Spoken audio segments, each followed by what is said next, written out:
Olá, aluno, olá, aluna, como está? Bem-vindo à nossa quarta e última aula da disciplina de Geometria Analítica. Isso mesmo, já estamos na última aula em que nós estamos aí, nas últimas aulas, abordando os conceitos tão importantes relacionados para a compreensão dessa disciplina, em que tem áreas de aplicações inúmeras, né? Tanto na parte de engenharia, na parte física, na própria matemática relacionada aos estudos teóricos, nas explicitações ou nas demonstrações, entre tantas outras áreas do conhecimento aí que a gente pode aplicar com relação aos estudos, trabalhando com a geometria analítica. A gente vem abordando alguns conceitos, desde lá do começo da nossa disciplina, falando principalmente sobre o sistema cartesiano, como que ele era composto, explicando como era a descrição dos planos relacionados ou como eles estavam descritos. Depois a gente veio falando sobre as equações das retas, trabalhando elas no espaço, aí a gente verificou alguns conceitos de distância entre retas ou reta entre ponto, a gente também verificou as distâncias entre plano e plano e, por fim, na aula passada, nós falamos sobre as cônicas, em que nós descrevemos alguns tipos de cônicas, entendemos quais as suas propriedades, quais as suas representações e também quais as equações que as definem. Tudo isso para que hoje nós possamos dar continuidade nesses nossos assuntos e falar das quádricas, para entender como elas são descritas, representadas, as suas propriedades e também as equações que a descrevem. Para isso, vamos ao quadro? Nós temos como principal objetivo da nossa aula de hoje trabalhar na compreensão e representação algébrica dessas quádricas, de modo que possamos interpretar adequadamente as suas construções tridimensionais. Quando nós falamos aí nas representações algébricas, a gente está falando que nós precisamos descrever quais são as equações que compreendem ou que representam as quádricas, né? E a partir dessas equações, nós também podemos representá-las através de análises gráficas. Então, a gente, tanto da forma algébrica, que são essas equações, quanto também as representações gráficas para compreender ou para verificar como essas quádricas elas são descritas.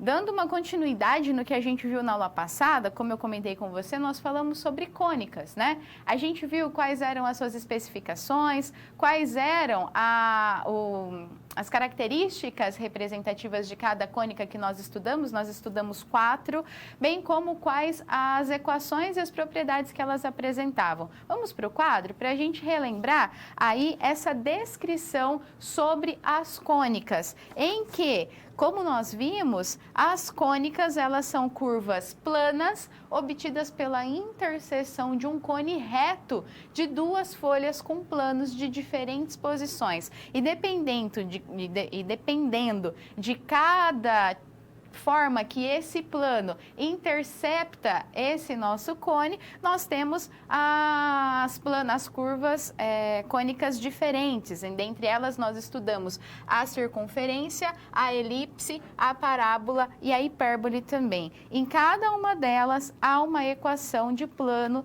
ou há uma equação no plano que a representa. Contudo, além dessas curvas planas, nós podemos também estudar as suas superfícies, as quais são agora tridimensionais. Eu não estou mais trabalhando no XY, eu estou trabalhando no espaço agora, XYZ, e podem estar associadas às cônicas, mas o nome agora está relacionado às quádricas.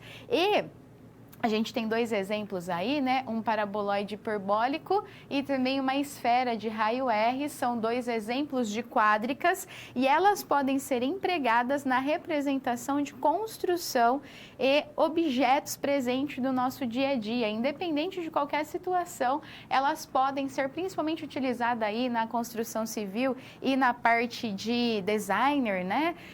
A gente pode acabar utilizando ou como aplicação dessas quádricas quadras para as construções ou de qualquer outro tipo de aplicação ou de objetos presentes no nosso cotidiano.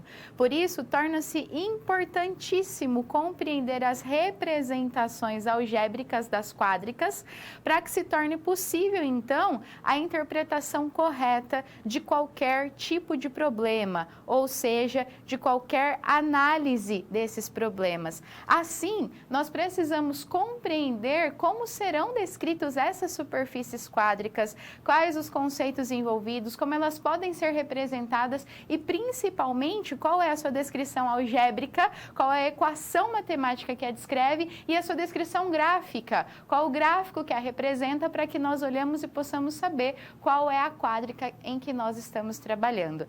Para que tudo seja possível, a gente precisa de alguns conceitos. Vamos a eles?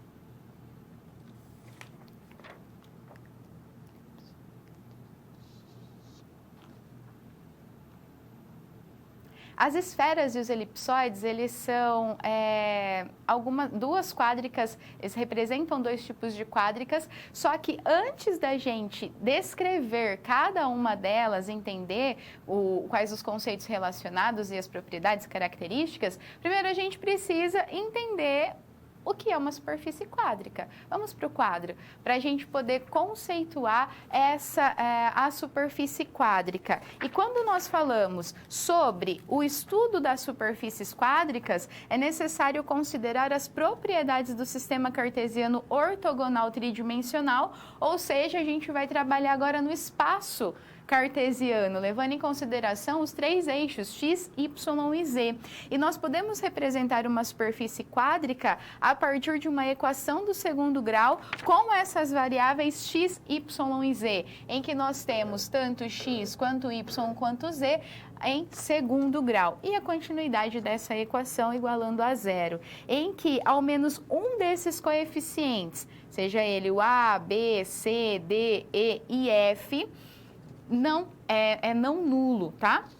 Para a análise das principais categorias quádricas, é fundamental compreender como são construídas as superfícies de revolução pelo fato das principais quádricas serem geradas a partir desse processo. E assim, por definição, uma superfície de revolução corresponde a uma superfície gerada pela rotação completa, ou seja, 360 graus, de uma curva plana denominada geratriz em torno de uma reta que é denominada de eixo, localizada no mesmo plano dessa curva. Com isso, o traço da superfície de um plano perpendicular ao eixo corresponde a uma circunferência e a sua equação pode ser obtida de acordo com a equação da geratriz. Como exemplo, nós temos aí a superfície de revolução correspondente ao sólido obtido pela rotação de uma parábola, em que ele é descrito para nós que z ao quadrado é igual a 2y com x igual a 0. Dessa forma, ele rotaciona em torno do nosso eixo y, que vai apresentar essa nossa superfície de revolução descrita. Com isso, dentre as principais quádricas que nós temos, a gente pode estudar os elipsoides, os hiperboloides, os paraboloides, bem como as superfícies esféricas, cônicas e cilíndricas também. Vamos começar essa análise através dos elipsoides. Eles correspondem às superfícies quádricas caracterizadas pelo fato de que as interseções com os planos paralelos aos planos coordenados são dados por elipses, pontos ou conjuntos vazios. Alguns elipsoides podem ser gerados pela rotação de elipses em torno dos seus eixos, ou seja, pode ser dado também através de uma superfície de revolução. Assim, a forma cônica do elipsoide, ela é expressa para nós através dessa equação em que ele relaciona o eixo x com esse índice, o y com o índice b e o z com o índice c. Sempre a soma entre eles e tudo isso igual a 1.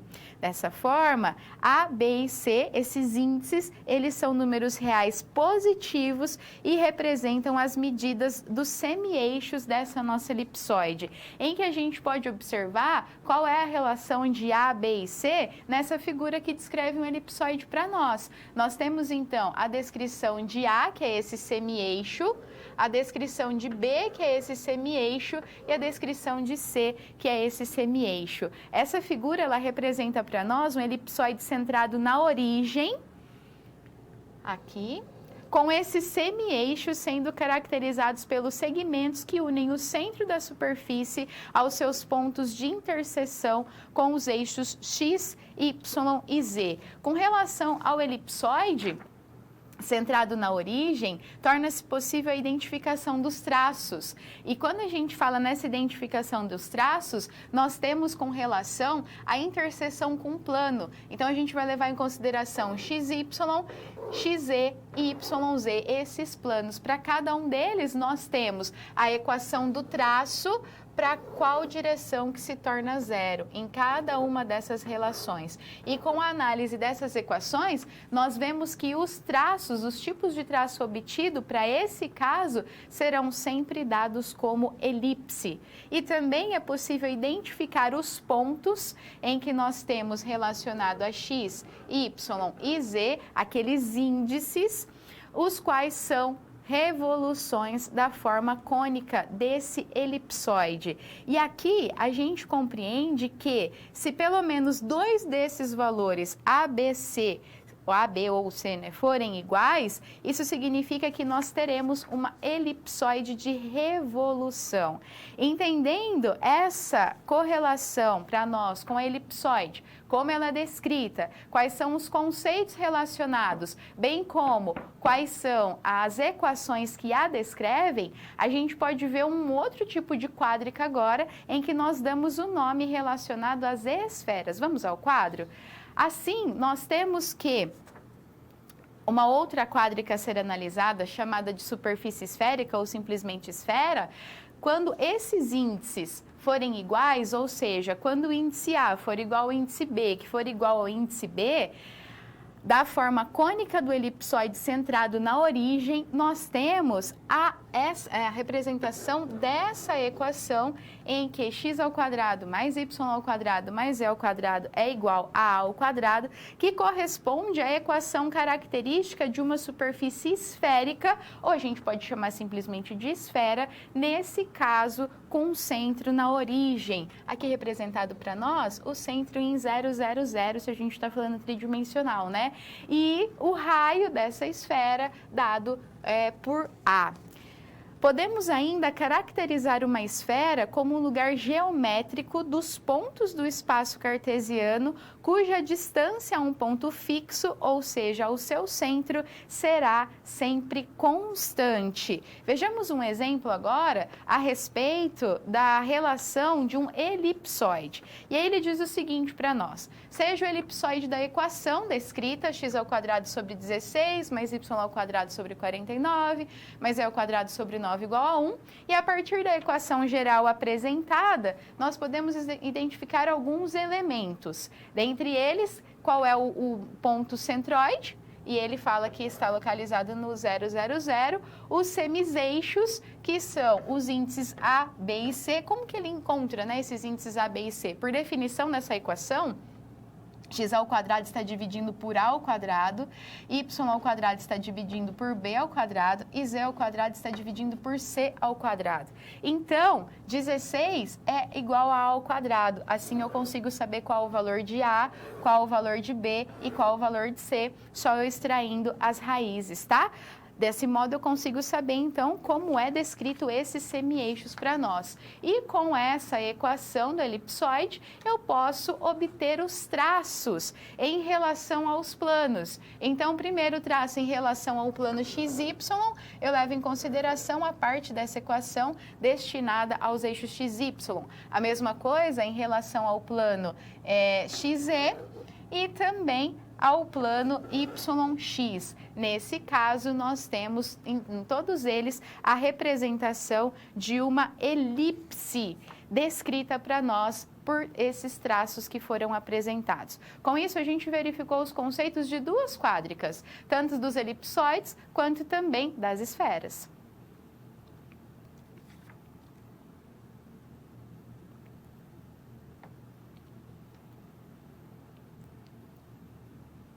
O estudo das quádricas, eles podem ser apresentados ou aplicados também em projetos arquitetônicos em que levem em consideração aí as referências ou os conceitos relacionados às quádricas que serão utilizadas. Vamos para o quadro para a gente verificar qual é a nossa atividade e o que está sendo pedido para ser realizado. Então, diz o seguinte, que você foi contratado por um escritório de engenharia civil e de arquitetura e urbanismo para orientar um grupo de estagiários na elaboração de futuros projetos arquitetônicos. Vocês deverão investigar uma construção localizada na China, associando-a com um formato esférico e elipsoidal. Essa construção, ela corresponde ao Centro Nacional de Artes Cênicas lá em Beijing, na China, a qual possui uma estrutura em formato de elipsoide. Na construção das representações algébricas e geométricas da elipsoide, que representa esse teatro,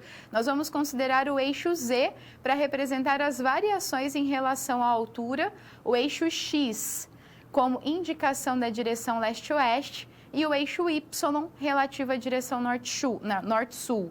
E com isso, as dimensões de obra foram fornecidas para nós, falando que há 212 metros na direção leste-oeste, 144 metros na direção norte-sul e a altura total, considerando a parte localizada no subsolo, é dada para nós como 80 metros. E com isso, é necessário construir uma equação que represente o elipsoide em questão para possibilitar a sua representação gráfica no espaço cartesiano. Dessa forma, nós temos então que para dar início a essa identificação, a gente precisa saber quais são os semi-eixos em relação aos eixos. Então, ele deu as dimensões aproximadas aí para nós, como sendo 212 metros, 144 metros e 80 metros. Cada qual eixo está relacionado isso? Segundo a informação que nos foi dado, os 212 metros está relacionado com o eixo X, que vai abordar leste-oeste,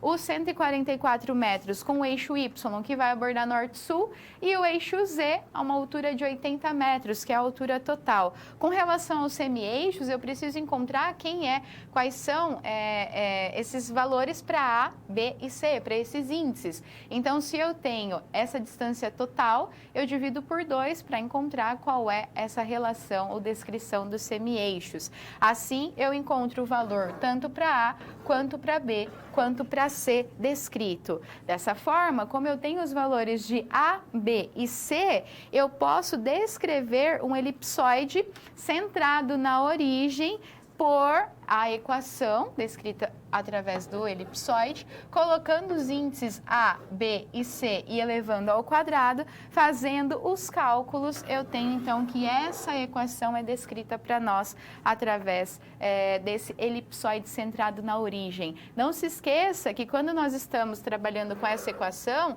a gente obteve os semi-eixos no quadro anterior, em que o nosso A, a gente verificou o seu valor para 106, o nosso B, nosso índice B, o valor de 72 e o nosso índice C, um valor de 40, tá? Então, essa aí, ela é a equação descrita para o nosso elipsoide centrado na origem.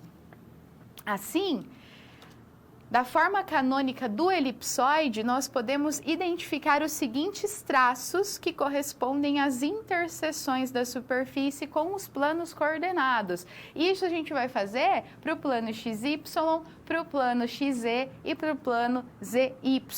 Para cada um deles, eu tenho, então, o traço em relação ao plano descrito, seja ele para XY, seja ele para XZ, seja ele para YZ, levando em consideração cada um desses planos. Através dessa equação geral do elipsoide, nós podemos... eu vou voltar um pouquinho com você. Dessa equação aqui, ó, geral do elipsoide, que é para nós a representação algébrica, eu posso descrever a representação geométrica, ou também chamada de representação gráfica, que é descrito para nós através desse gráfico, elipsoide, que caracteriza essa nossa construção, esse nosso prédio em análise. Contudo, se ao invés de assumirmos esse formato elipsoidal, o teatro ele apresentasse um formato esférico, agora com as dimensões de 80 metros, por exemplo, tanto para cada um dos eixos X, Y e Z, a gente está falando aí, se para todas as dimensões eu tiver o mesmo valor, eu estou dizendo do seu raio, né? A gente poderia, então, agora representar essa obra por meio de uma esfera, também centrada na origem, em que esse raio será o valor total de 80 dividido por 2, então dado para nós como 40, assim nós temos que a equação dessa esfera pode ser representada e algebricamente dada para nós, segundo as suas representações. Logo, com essa representação algébrica, eu consigo também construir a sua representação gráfica, ou também chamada de representação geométrica. E ela é dada para nós com essa relação, mostrando aí os raios centrada no ponto 000, e como seria aí esse nosso teatro, se ao invés dele apresentar esse formato elipsoidal, ele apresentasse o formato esférico, em que a equação da superfície esférica é descrita para nós na sua representação algébrica e também na sua representação geométrica, ou também chamada representação gráfico. Assim, quando nós vamos verificar uma estrutura ou descrever essa estrutura, é importante que nós conheçamos qual é a sua representação algébrica, bem como a sua representação geométrica, que eu tenho chamado também de representação gráfica, para entender visualmente como ela será construída ou como ela será obtida, quais as propriedades que ela possui e também quais são as características que ela apresenta para nós, segundo a sua equação principal.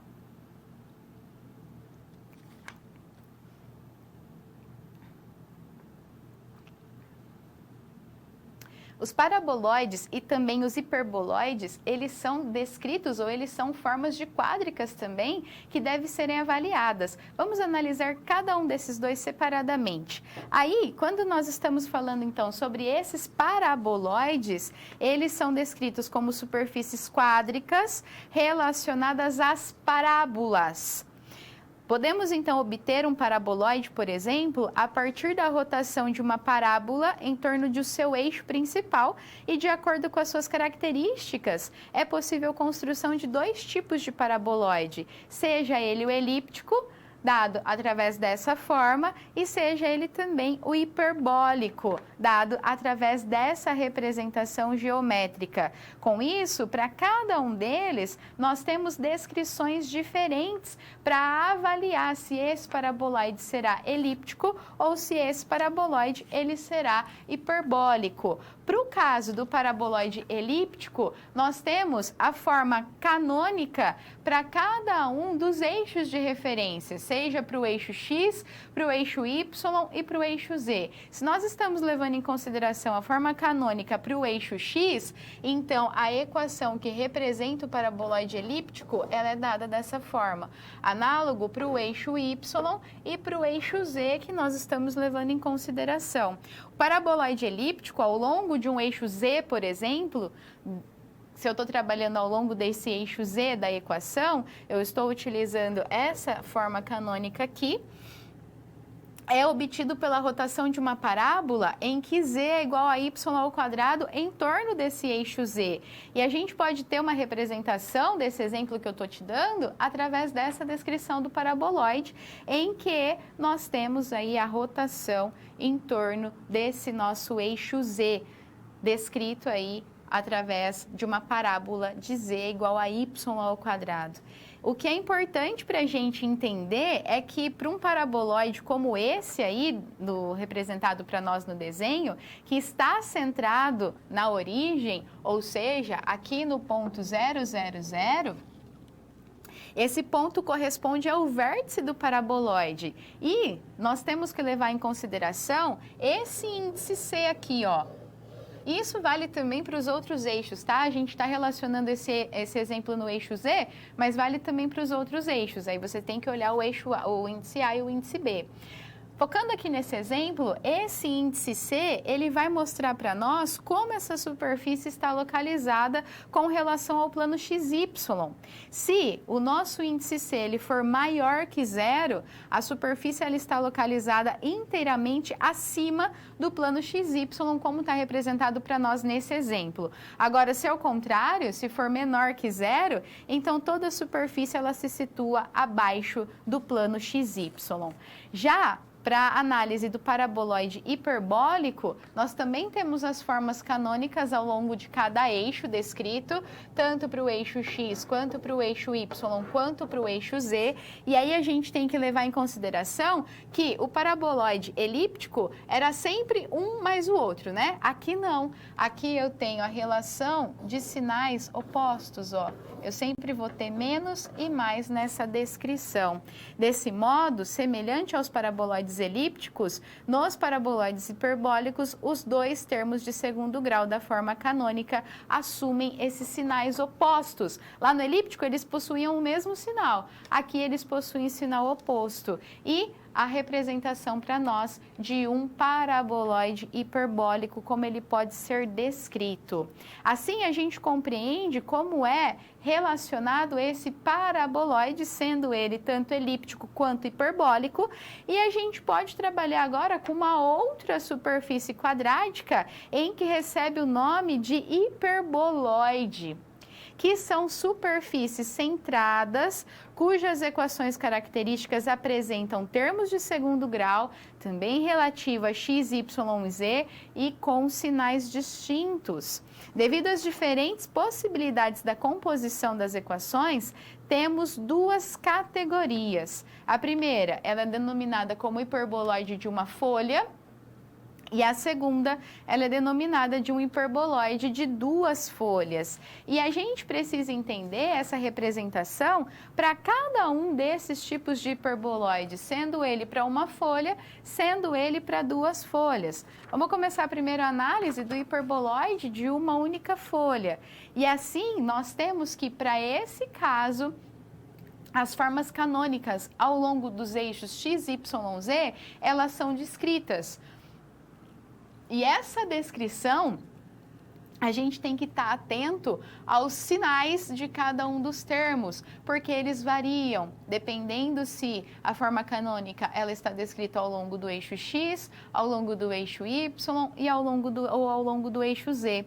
Nesse caso, quando a gente avalia os traços da superfície nos planos, trabalhando com a forma de Z igual a K, a gente está dizendo que eles são dados por elipses, enquanto os traços relacionados a X e Y igual a K, aí eles são hipérboles. Assim, a gente tem que entender, então, que nesse caso, eu não tenho só elipse, só hipérboles, eu tenho que, para descrição de Z, eu tenho a representação de uma elipse e para descrição de x e y de hipérboles, quando eu estou trabalhando com os traços dessa superfície que forma aí o hiperboloide de uma folha. Já para o hiperboloide de duas folhas, a gente também tem essas formas canônicas ao longo dos três eixos x, y, z descritas, em que também nós temos que verificar essa variação dos sinais em cada um dos termos, mas em ambos os casos, a equação sempre é igualada a 1. Dessa forma, a gente compreende quais são os conceitos relacionados ao paraboloides e os hiperboloides, e entendemos quais são as suas descrições, os traços relacionados, bem como a representação canônica em cada eixo e como são apresentados para nós as equações que descrevem cada uma dessas quadráticas, com as suas peculiaridades também referente aos índices, bem como aos sinais de cada um dos termos.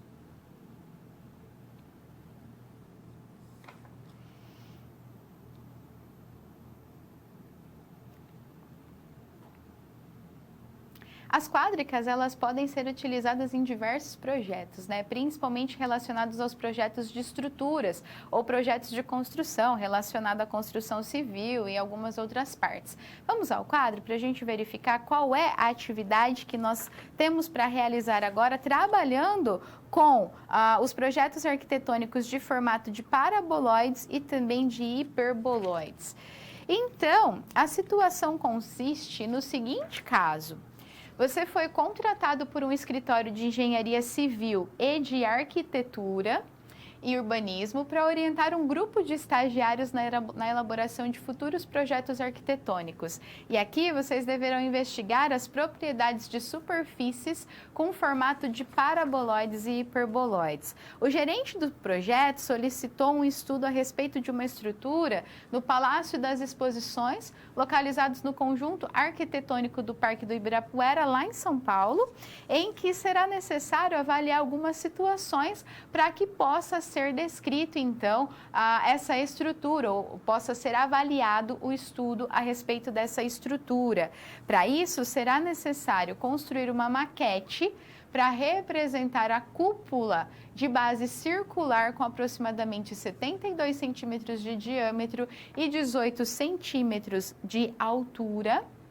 E nós sabemos que, ao intersectar a superfície pelos planos X, Z e YZ, obtemos parábolas com concavidade voltada para baixo, de modo que o vértice esteja localizado na origem desse sistema e que a distância entre o foco e o vértice corresponda à altura da estrutura. E vamos voltar aqui na análise dessa estrutura, do porquê essa parábola ela tem para nós a concavidade para baixo, né? Tridimensionalmente aqui a gente já vê que ela é descrita dessa forma. Então, essa parábola para cada um dos eixos que correspondem, relacionado aí aos planos que correspondem, a gente vai trabalhar descrevendo essa parábola voltada para baixo, tá? Tanto nos planos XZ e nos planos YZ.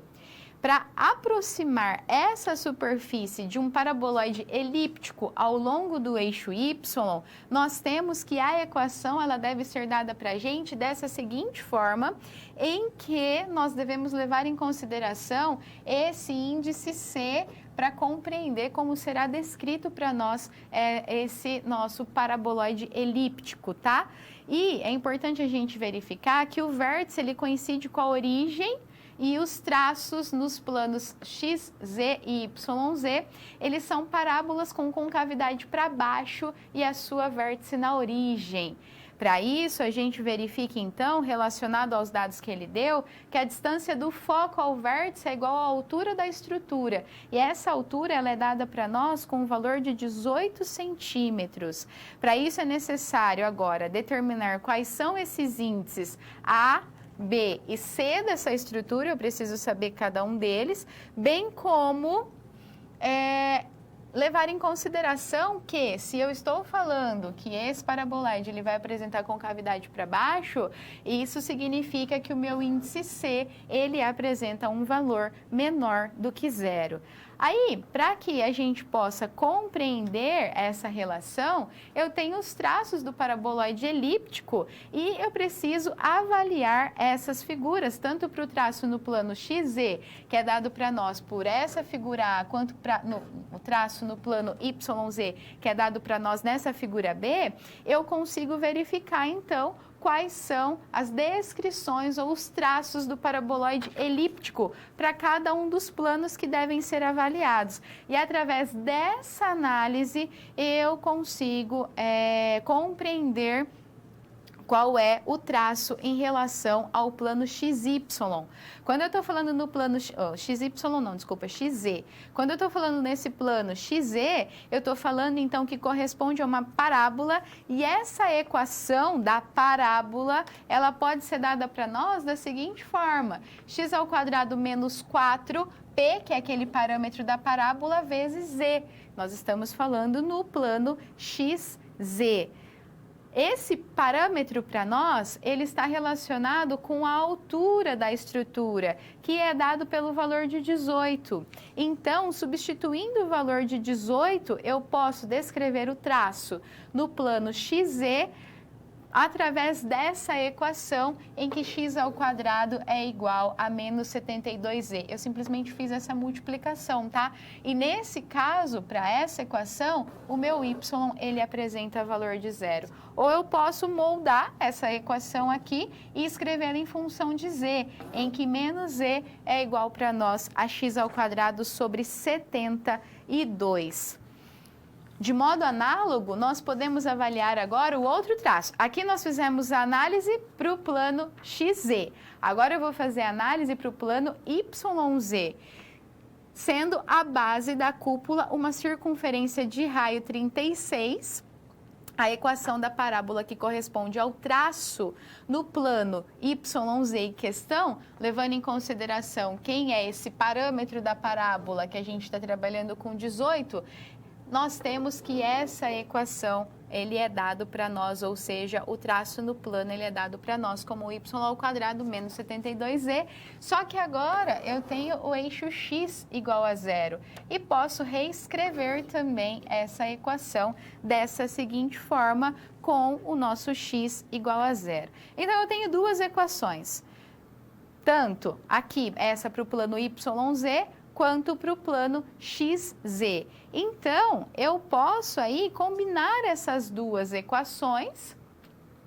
para que nós possamos estudar esse paraboloide elíptico. E combinando essas duas equações, eu posso tanto tê-la na forma com o z negativo, ou fazendo a reestruturação dos sinais, eu tenho ela com z positivo. Essas são as representações algébricas para que eu possa realizar ou descrever a representação gráfica ou a representação geométrica como é dado para nós. E essa é a descrição da representação geométrica do paraboloide elíptico segundo essa equação descrita para nós, tá? Assim, nós temos que a base dessa superfície, ela está associada, como nós levamos em consideração, a z no plano z igual a menos 18. Levando em consideração z igual a menos 18, então, eu posso descrever essa base circular através, rearranjando matematicamente essas equações, através dessa equação da nossa base circular. Ou seja, x ao quadrado mais y ao quadrado igual a 36 ao quadrado corresponde a uma circunferência centrada na origem de raio 36. Então, eu consigo ver ou compreender qual é a descrição para nós do paraboloide elíptico que representa essa estrutura e também trabalhar com a sua base, que agora é uma descrição com relação à circunferência, aplicando a equação da circunferência, resolvendo assim os problemas que nos foram propostos.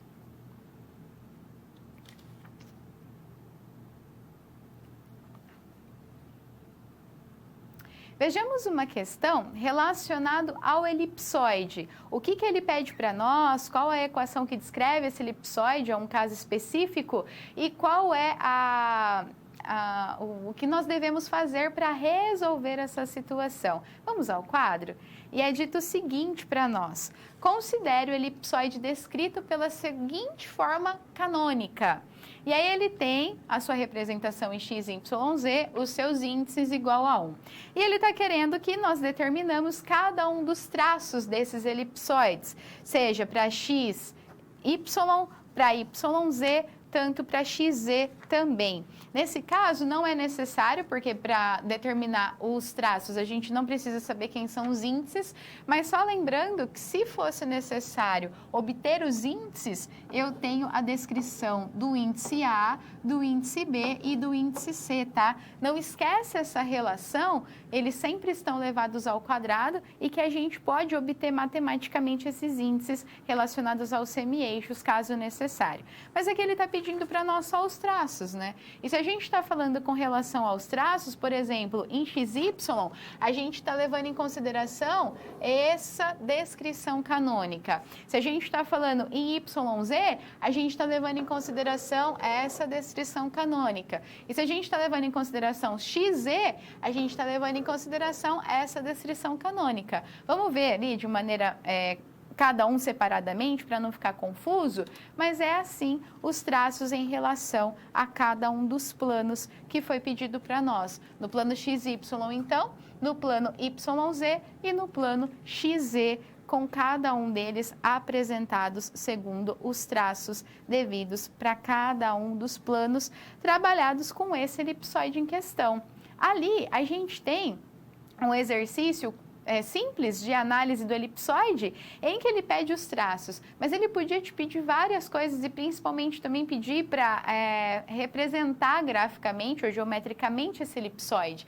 E aí algumas análises precisam ser avaliadas. Por isso que você precisa compreender, não só para um elipsoide, mas de todas as quádricas que nós estamos trabalhando conceitualmente com elas, você precisa compreender a composição da equação de cada uma. Você precisa ter em mente muito bem clara qual é a definição de cada uma. O porquê que uma quádrica é chamada de elipsoide, ou porquê que uma quádrica ela é chamada de uma esfera, ou quais as relações, quais as descrições, estão centradas aonde, quais suas componentes. Isso tudo vai facilitar para você, a hora que bater o olho na resolução de um exercício, no desenvolvimento de um projeto, em qualquer aplicação, você bater o olho e falar assim, eu estou sabendo do que ele está falando, então eu preciso ir por esse caminho. Eu preciso obter os índices, então os índices eles são descritos de tal e tal e tal forma, eu preciso por esse caminho. E isso você só consegue quando você realmente compreende a relação de diferença em cada uma dessas quádricas. Por isso que é importante você entender os conceitos que elas possuem, bem como as suas propriedades e também as equações que a descrevem.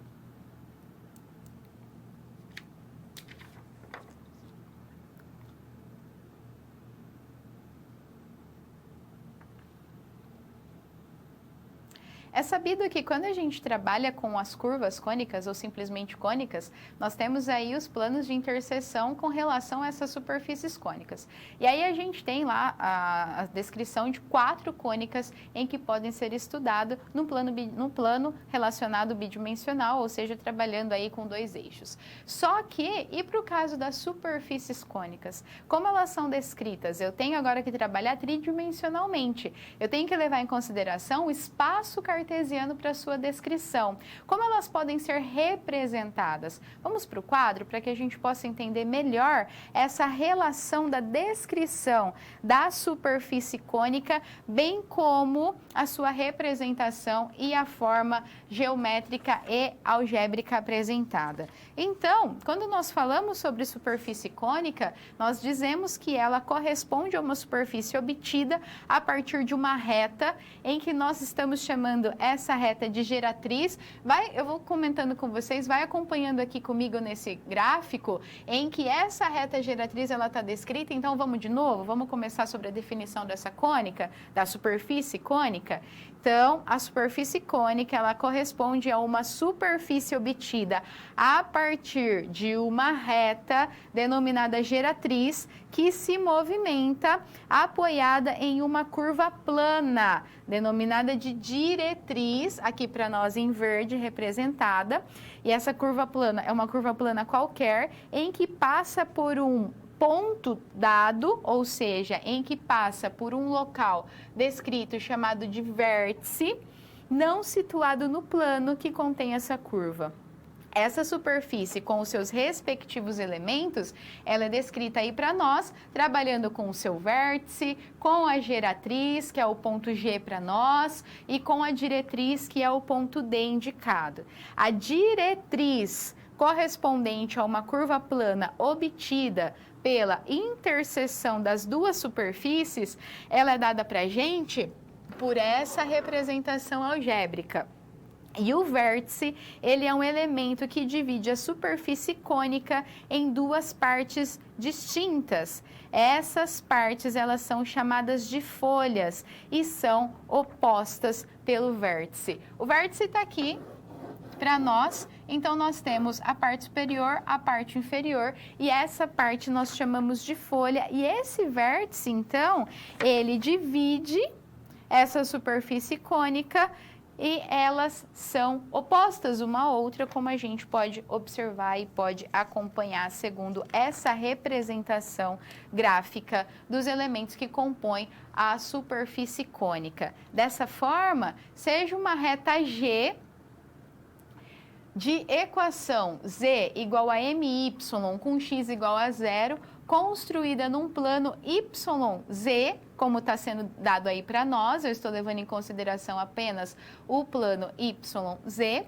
Nessa rotação da reta G, em que nós vimos que essa reta G, ela é chamada para nós de geratriz, em torno desse eixo Y, nós obtemos uma superfície cônica circular. Nesse ponto aí da rotação da nossa reta G, é o ponto em que nós chamamos de diretriz, tá? E assim, com essa representação, a gente obtém a superfície cônica circular, com a sua descrição da diretriz, a sua descrição da geratriz, da diretriz e também do vértice aí relacionado para nós. E a equação dessa superfície, ela pode ser obtida pela substituição numa equação de reta de y relacionado com mais ou menos a raiz de x ao quadrado mais y ao quadrado.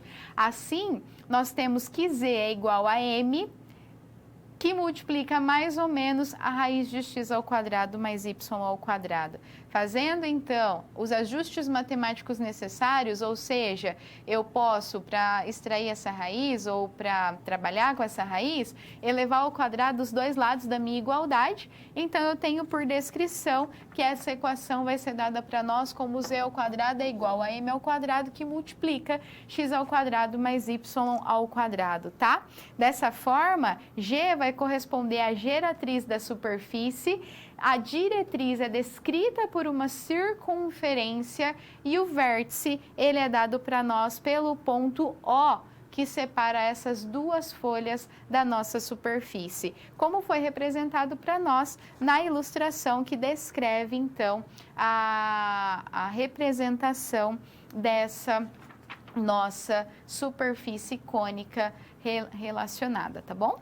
E assim, levando em conta o caso mais geral em que uma diretriz ela seja representada através de uma elipse, nós podemos construir superfícies cônicas elípticas, as quais têm forma canônica descrita para nós da seguinte forma.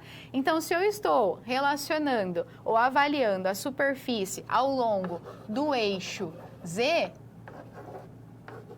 eu posso descrever, então, a cônica através de z ao quadrado, que é igual a x ao quadrado sobre a ao quadrado, mais y ao quadrado sobre b ao quadrado. Agora, se eu estou levando em consideração a superfície ao longo do eixo y, então eu terei aí a descrição ou a construção de uma superfície cônica elíptica na seguinte forma canônica, em que é dado para nós y ao quadrado é igual a x ao quadrado sobre a ao quadrado mais z ao quadrado sobre c ao quadrado. Agora, se eu estou levando em consideração a superfície ao longo do eixo z, então a forma canônica que será apresentada, ela é dada para nós da seguinte forma, aqui não é z não, aqui a professora errou, é o eixo x.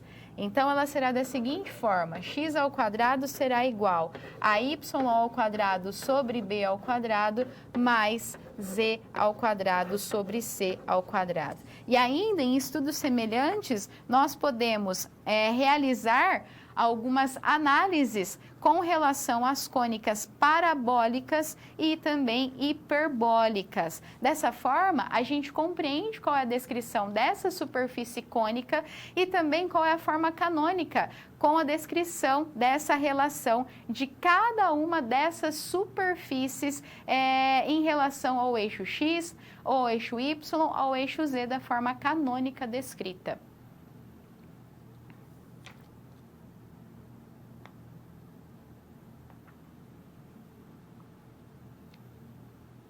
Vejamos agora uma aplicação com relação a um projeto arquitetônico, levando em consideração aí o formato canônico, em que nós podemos aplicar essas descrições no desenvolvimento, na construção e análise desse projeto. Vamos ao quadro. E é dito o seguinte para nós, para desenvolvimento ou para análise desse projeto. É falado assim que você foi contratado por um escritório de engenharia civil e de arquitetura e urbanismo para orientar um grupo de estagiários na elaboração aí de projetos arquitetônicos, e a tarefa agora consiste em analisar as obras arquitetônicas que possuem um formato cônico.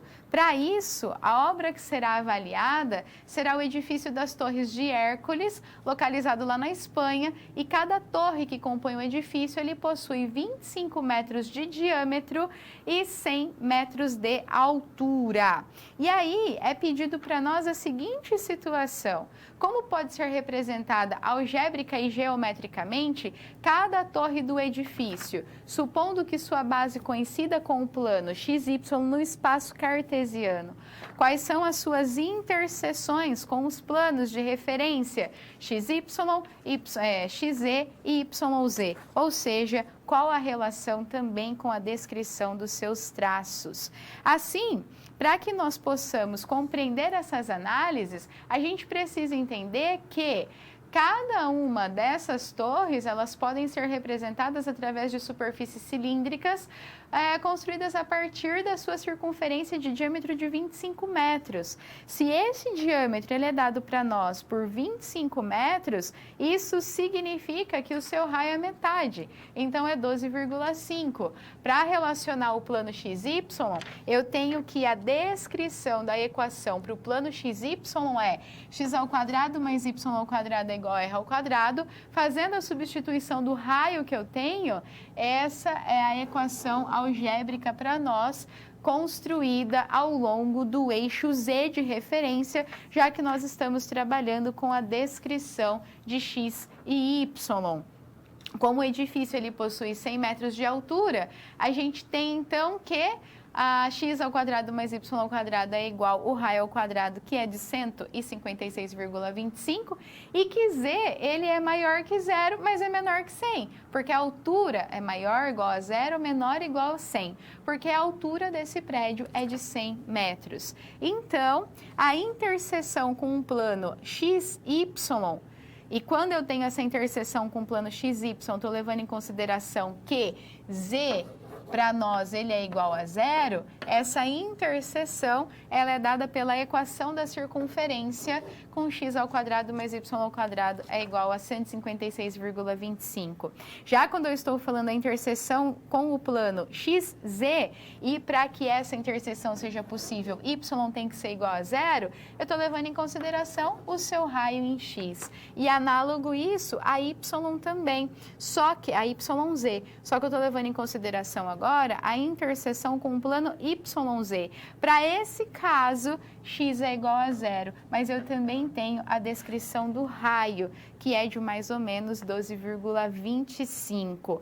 Assim, a gente consegue, então, aplicar essas equações descritas e compreender como essas análises, segundo os conceitos das quádricas, podem auxiliar no desenvolvimento ou na análise dos projetos, sejam ele aqui nós temos como referência ou como exemplo um projeto arquitetônico, mas seja ele qualquer tipo de projeto ou qualquer desenvolvimento de material, de produto, de objeto. E aí a gente às vezes fica preso nessa questão de desenvolvimento de material, seja o corpo qual for, mas a gente também pode usar essas relações da aplicação das quádricas na descrição teórica de conceitos, por exemplo, conceitos físicos, ou explicação de conceitos relacionados à engenharia, em que é necessário a definição teórica de cada ponto que constitui a composição desse conceito. Também posso aplicar aí essas descrições com relação aos conceitos relacionados às quádricas.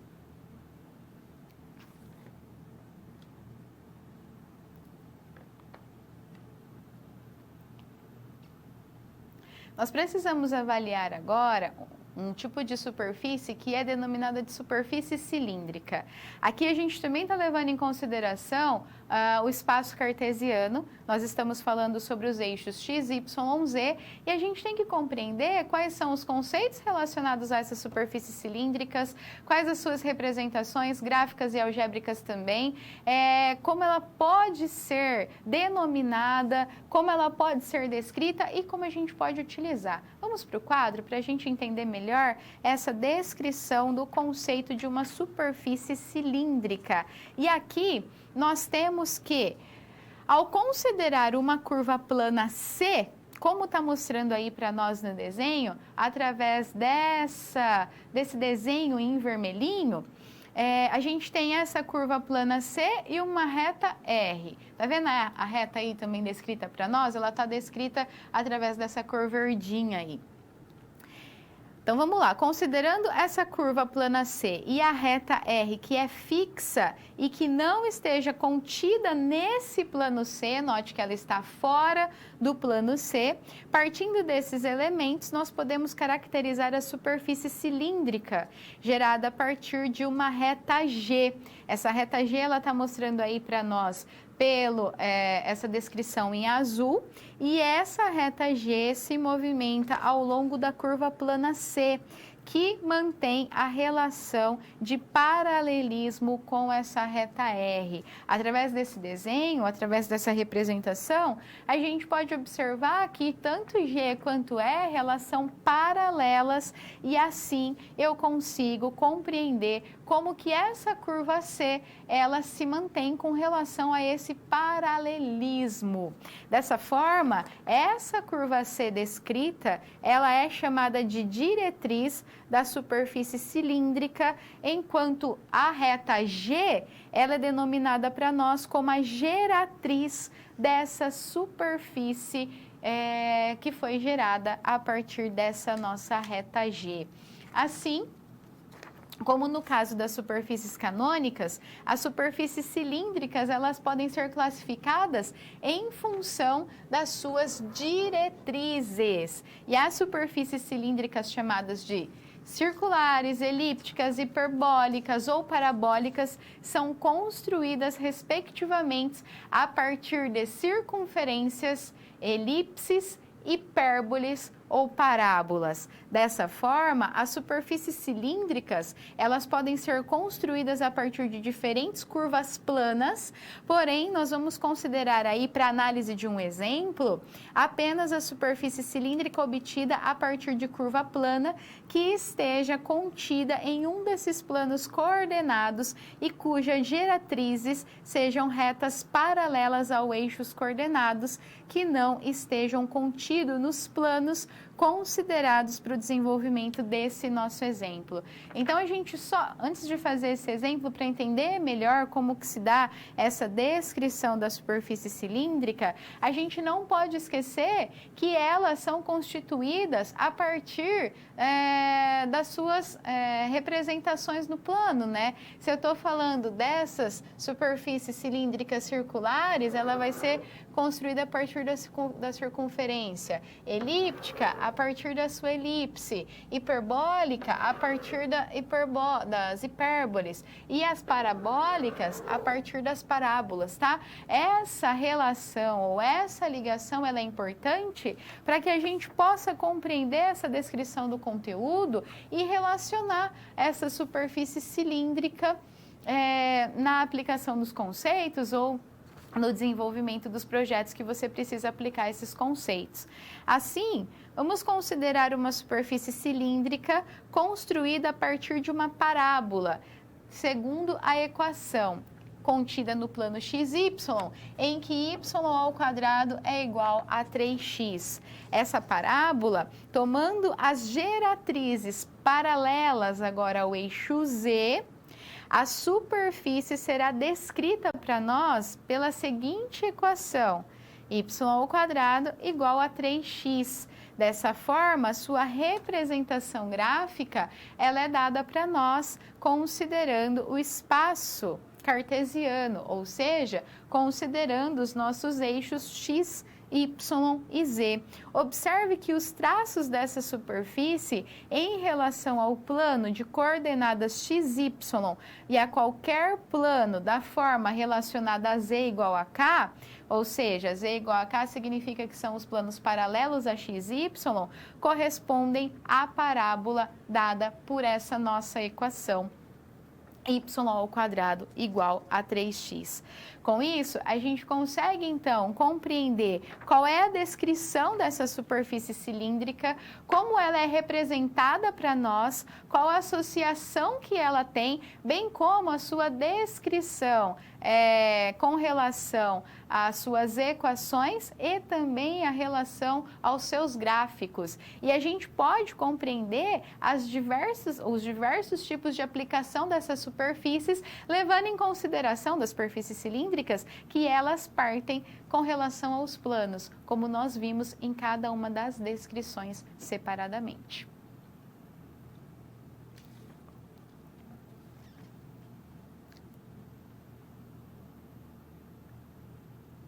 Quando a gente trabalha com as quádricas, seja ele em qualquer situação, a gente pode trabalhar com elas na resolução de alguns problemas, ou no desenvolvimento de projetos, ou na obtenção, desenvolvimento de conceitos, entre outras situações. Aqui, nós iremos ver uma atuação de um desenvolvimento de um projeto arquitetônico com uma quádrica específica na sua aplicação. Vamos para o quadro para que a gente possa avaliar qual é o desenvolvimento ou qual é a discussão dessa nossa atividade, bem como o que nós temos de fazer para resolver o problema que está sendo proposto. Então, nessa última etapa da análise, nós temos que avaliar as obras arquitetônicas que possuem formato cilíndricos. E aí, a gente vai verificar agora uma obra que ela é denominada como uma catedral, que se situa ou que se localiza em Maringá, no estado do Paraná. É a Catedral Basílica Menor Nossa Senhora da Glória, e ela tem um formato cônico com 114 metros de altura e uma base circular de 50 metros de diâmetro. Olha aí a representação, uma foto dessa belíssima catedral. E é pedido para nós a resolução do seguinte questionamento: como pode ser representada algébrica e geometricamente essa catedral, supondo que o seu vértice, conhecido agora com a origem do espaço cartesiano? Aqui a gente tem algumas relações através dessa análise dos dados que nos foram dados, então a gente pode extrair essas informações e colocá-las separadas para que nós possamos montar essa descrição do problema que está em análise. Então, foi nos dado que a altura é de 114 metros, a base circular, ela tem um diâmetro de 50 metros. Se eu estou trabalhando com diâmetro e eu preciso saber do seu raio para o desenvolvimento da nossa atividade, é só a gente lembrar que o diâmetro é 2 vezes o raio. Então, é só eu dividir por 2 o diâmetro. Dessa forma, eu tenho que o raio é descrito por um valor de 25 metros. Coincidindo aí com esse nosso sistema cartesiano, nós podemos dizer que o vértice ele se localiza na origem, então no ponto 0, 0, 0. E essa base circular está contida no plano Z, em que o seu valor é apresentado como menos 114. Uma superfície cônica circular com vértice na origem, ela apresenta esse tipo de equação aqui descrita para nós em 1, em que ele fala que z ao quadrado é igual a m ao quadrado, que multiplica x ao quadrado mais y ao quadrado. E qualquer ponto dessa superfície, no plano z igual a menos 114, ele vai assumir uma forma da seguinte descrição: P com relação a x, y e menos 114. Assim, a gente pode avaliar, então, esse nosso problema, levando em consideração qualquer ponto dessa superfície no plano, em que esse ponto será expresso para nós através dessas coordenadas de referência. De modo que eu tenho que x² mais y² é igual a 25. Por que 25? Porque ele não falou para a gente que o diâmetro, ele tinha por valor de 50 metros? Então, se ele tem por valor de 50 metros, isso significa que o seu raio é metade, 25. E eu tenho que essa equação é x² mais y² igual a r². Nesse caso, 25², 625. Essa equação aí para nós, ela é a representação algébrica. Só que eu tenho que levar em consideração que eu sei quem é x² mais y², né? Está descrito aí para nós. E z, ele vale menos 114. Então, eu já sei quem é x², quem é x² mais y². O exercício já deu para nós que z é igual a menos 114, então eu posso aplicar naquela equação geral. Aplicando nessa equação geral, o meu z, ele vale menos 114, é só eu levar ao quadrado. E note que x² mais y², ele vale 625. É só eu fazer a substituição, como está aqui. Menos 114 ao quadrado, que é igual a m² vezes 625. Fazendo o rearranjo matemático, deixando m em evidência, eu verifico que esse valor para nós é dado por 20,7936. Esse para nós é o valor de m². Assim, eu descobri quem é m, eu volto nessa equação aqui, ó, descobri o m, não descobri? Eu volto nessa equação geral aqui e substituo o valor de m, para que nós possamos obter uma equação geral descrita através dessa representação cônica da catedral. Então, fazendo essa substituição, eu tenho que z² é igual ao valor de m², que é dado para nós como 20,7936, que multiplica x² mais y². Considerando, então, apenas a folha da superfície cônica que está voltada para baixo, então a gente tem de levar em consideração que z² é igual a essa descrição matemática algébrica, em que z ele é menor ou igual a menos 114 e maior ou igual a zero. Com essa representação algébrica, eu posso descrever a sua representação gráfica. E pela descrição da representação gráfica, só que aí eu estou levando em consideração a curva toda, não só a sua parte voltada para baixo, a minha representação é dada dessa forma. E aqui a gente consegue verificar, né, que a catedral, ela está ali, ela apresenta esse formato aqui. Por isso que a gente leva em consideração só essa parte de baixo. E por isso que nós trabalhamos com um vértice relacionado aqui no seu extremo superior, justamente para entender que nós estamos trabalhando com essa representação geométrica da descrição do nosso... da nossa estrutura que nos foi dada para levar em consideração as suas análises, as representações matemáticas, bem como a aplicação das cônicas descritas.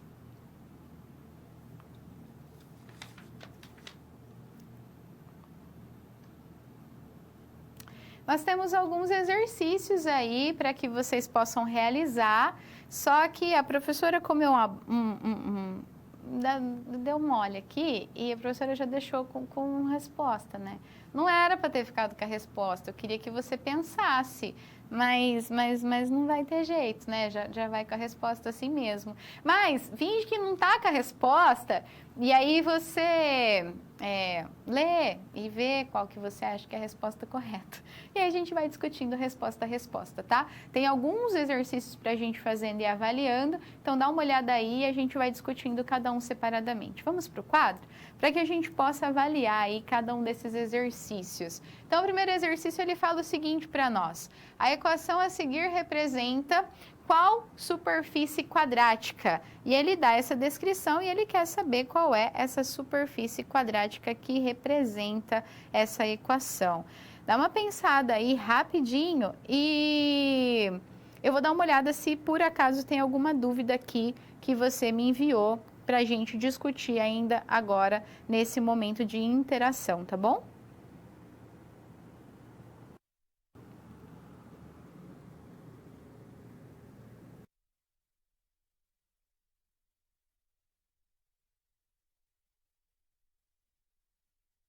Nós não temos nenhuma dúvida, então. Vamos lá para compreender essas descrições ou o porquê que a gente já tem essa resposta aí, né? Essa professora, eu vou falar, viu? Por que essa equação ela representa para nós uma elipsoide? Porque a gente tem a seguinte descrição. A equação esférica, a esférica, ela é dada para nós pela seguinte equação. Vou colocar aqui na frente que acho que fica mais fácil, x ao quadrado mais y ao quadrado mais z ao quadrado é igual a ao quadrado. Não parece com a equação que nos foi dada para análise dessa superfície quádrica. Quando a gente fala sobre o paraboloide, nós temos que essas representações dos paraboloides, eles ocorrem ao longo dos eixos. E aqui a gente tem uma descrição tridimensional com cada um dos índices, então também não é um paraboloide. Agora, para o hiperboloide poderia ser, só que o hiperboloide ele tem a variação dos sinais entre os termos ora positivo, ora negativo, então também não pode ser a descrição. Por isso que a resposta mais coerente para nós, ela é dada aqui com a análise desse elipsoide, tá? O elipsoide ele é descrito dessa forma. A gente não pode esquecer que os índices, eles também estão elevados ao quadrado. Então, se caso a gente queira saber quem é o índice A, quem é o índice B, quem é o índice C, a gente tem que compreender que A ao quadrado, para essa representação da equação da superfície quádrica, nesse caso, A ao quadrado é igual a 16, B ao quadrado é igual a 64 e C ao quadrado é igual a 25. Aí você consegue compreender quais são os valores para esses índices A, B e C, tá? A questão 2, ela fala o seguinte para nós.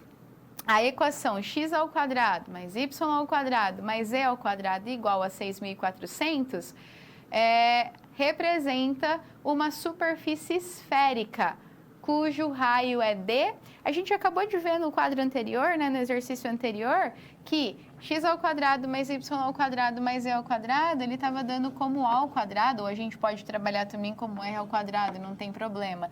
Então, para que eu saiba qual é o raio dessa superfície esférica, eu tenho que extrair a raiz do valor de 6.400. Então, quando eu extraio essa raiz, o nosso valor, ele é dado, ou a gente obtém, através de 80. Vejamos a próxima questão, em que ela fala o seguinte: as alternativas apresentam elementos que fazem parte da obtenção de uma superfície cônica, exceto... Quando a gente está falando da superfície cônica, a gente está falando da reta geratriz, da curva plana diretriz e do vértice. A gente não fala da curva plana geratriz, a gente fala da reta geratriz, não da curva plana geratriz. Por isso que essa é a alternativa errada para essa questão. E por fim, mais um exercício. Para superfícies cilíndricas geradas de curvas planas obtidas em um dos planos coordenados, essa equação da superfície, a gente está falando das superfícies cilíndricas com relação às curvas geradas planas obtidas em um dos planos coordenados, essa equação ela será para nós igual ao de sua geratriz. Nem o dobro da diretriz, nem o dobro da diretriz, nem o dobro da geratriz, nem igual à geratriz, mas sim igual à sua diretriz. Esses são alguns conceitos teóricos que nós temos para abordagem que nos auxiliam a compreender realmente como é descrito, né? Ou como esses conceitos estão atuantes, como eles podem ser aplicados. Talvez quando a gente trabalhe com essas quádricas, seja um pouco confuso, num primeiro momento, da gente relembrar o conceito de cada uma. Eu concordo com você. Por isso que é importante estudar e entender as definições, as representações, tanto algébricas quanto geométricas também. Em alguns locais você pode ver gráficas, né? Porque é a representação através da análise de um gráfico. Então, Com essas análises, você consegue compreender melhor o conceito descrito em cada uma dessas quádricas, em cada uma dessas superfícies quádricas que foram avaliadas e discutidas ao longo das nossas aulas. Realmente, você precisa depois verificar e voltar, ler todo o conceito, avaliar todas as descrições, as representações, as equações que descrevem cada uma delas, para que você possa realmente situar melhor cada descrição de cada superfície quádrica que nós avaliamos na aula de hoje. Vamos recapitular tudo que nós vimos então na aula de hoje? Nós falamos sobre alguns assuntos importantes relacionados às quádricas. Dentre eles, a gente falou sobre as superfícies quádricas e compreendemos a equação geral. Quando a gente fala dessa equação geral da superfície quádrica, ela faz muito lembrar com a equação geral da cônica, né? Das curvas cônicas. E realmente é. Só que lá nas curvas cônicas a gente está trabalhando com plano e aqui nas quádricas a gente está trabalhando com superfície, a gente está trabalhando com análise tridimensional. Por isso que ela tem mais termos relacionados ao outro eixo que está sendo levado em consideração. Nós também falamos aí sobre as quádricas específicas, os elipsoides, as esferas, os paraboloides, os hiperboloides e das superfícies do tipo cônica e do tipo cilíndrica também, vendo cada atuação ou cada definição e representação para cada uma delas. Eu quero te contar uma curiosidade para a gente poder finalizar a nossa aula de hoje, de uma aplicação com relação a esses conceitos dados de geometria analítica, né? Porque muitas vezes a gente acaba falando, onde eu vou usar? A professora veio e falou que a gente pode usar essas representações matemáticas ou essas definições para várias áreas do conhecimento, mas eu não consigo entender nenhuma ou não estou vendo aplicação em nenhuma. É importante a gente relacionar, por mais que nos nossos exercícios ou situações problemas trazem situações práticas em que nós vemos uma aplicação daquele conceito, também é importante a gente entender que ele pode ser descrito em outras formas, né? Eu te falei em algum momento da aula de hoje e da aula passada também, que esses assuntos relacionados principalmente às cônicas e às superfícies quádricas, elas podem ser utilizadas nas definições teóricas, conceituais de alguns conceitos físicos, ou seja, nas descrições matemáticas sobre um conceito físico. Porque, só para você entender onde eu estou querendo chegar, para que uma teoria ou para que uma situação seja verificada ou validada como que ela pode ocorrer cientificamente, ou seja, para que uma situação, para que um fenômeno ele tenha validade científica, respaldo científico seja validado, ele precisa de duas etapas: ser verificado experimentalmente e ser descrito matematicamente. E um desses conceitos é a nossa lei com relação à alocação dos corpos no espaço do nosso sistema solar. O grande físico matemático que descreveu um modelo para esse sistema solar, de como os planetas estão em relação ao Sol e como eles se movimentam, ele é denominado como Kepler, e ele verificou que a gente não tem hoje, e não tinha ainda na época dele algum telescópio ou alguma situação de ampliação para verificar como é o nosso sistema solar, mas ele descreveu em modelos matemáticos que foi muito bem aceito e que fazia sentido matematicamente quanto às observações. Então ele entendeu que os planetas que compõem o nosso sistema solar, eles orbitam em torno do Sol em órbitas elípticas.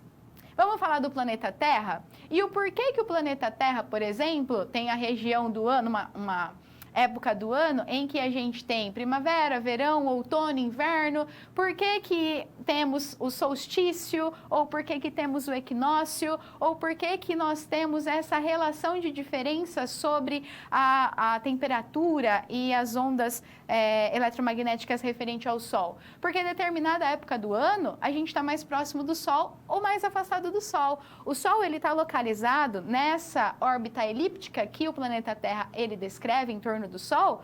O Sol está localizado em um dos focos. Então, O nosso planeta demora 1 ano, em média, para fazer uma volta completa em torno do Sol, certo? O Sol está aqui.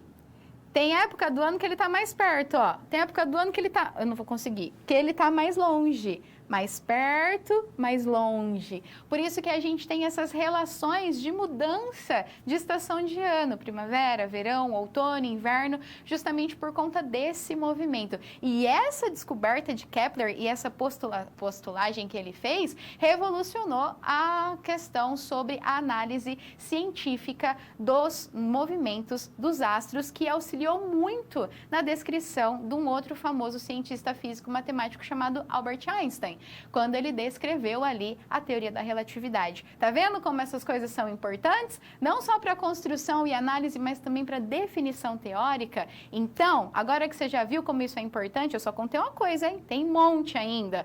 Você volta e estuda tudo de novo, todos os assuntos relacionados ao seu livro, vê todas as teorias, as definições, os exercícios, as equações de todos os capítulos para que você possa retomar esses conceitos e compreender melhor as relações da geometria analítica que foram descritas, tá bom? Nós vamos ficando por aqui. Eu te agradeço imensamente pela sua participação, pelo seu empenho, pelo seu interesse. Nos vemos numa próxima. Bons estudos e até lá. Tchau, tchau.